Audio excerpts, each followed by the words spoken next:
Moi, ce que je dis, c'est que le système adversariel, c'est-à-dire un expert d'un bord, un expert de l'autre, j'y crois aussi. Je trouve que c'est bon, on va amener des arguments.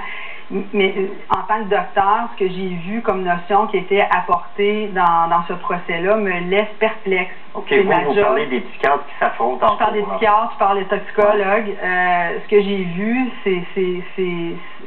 c'est tout là ma démarche et c'est tout là l'énergie que j'ai, que je suis convaincue au plus profond de mon âme. J'ai l'impression que les gens qui ont eu à prendre une décision, on les a pas outillés comme ça devrait être. Le rôle des experts, c'est d'éclairer les gens à prendre une décision sur des notions qu'ils n'ont pas. Alors, si je vous dis que ça, c'est une tasse, puis que je vous martèle que ça, c'est une tasse, quand va venir le temps, malgré toutes les recommandations, les indications que le juge va te donner, on va dire, c'est quoi ça? Bien, les gens, ils vont dire, c'est une tasse.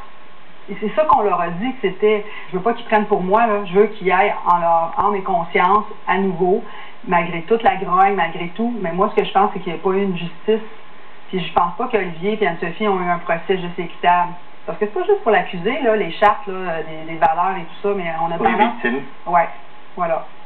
Est-ce qu'il vous reste encore de la force et de l'énergie pour assister et suivre un deuxième procès? Je pense qu'on sous-estime la force d'une mère. Je dis. Non, mais je pense pas qu'on sous-estime la vôtre, par contre. Non, mais je me donne le droit d'être vulnérable.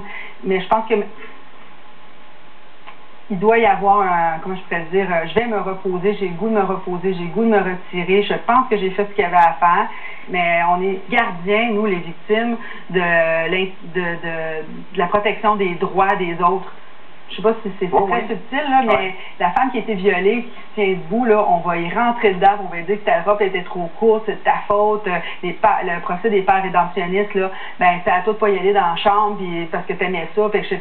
Isabelle Gaston, c'est parce que t'as trompé ton mari, puis tu mérites juste ça, puis, mais en quelque part, moi, je suis debout pour protéger les hommes, les femmes qui pourraient être dans ma situation, les enfants qui pourraient être menacés aussi. Donc, ouais, je pense que je vais y être, mais on verra.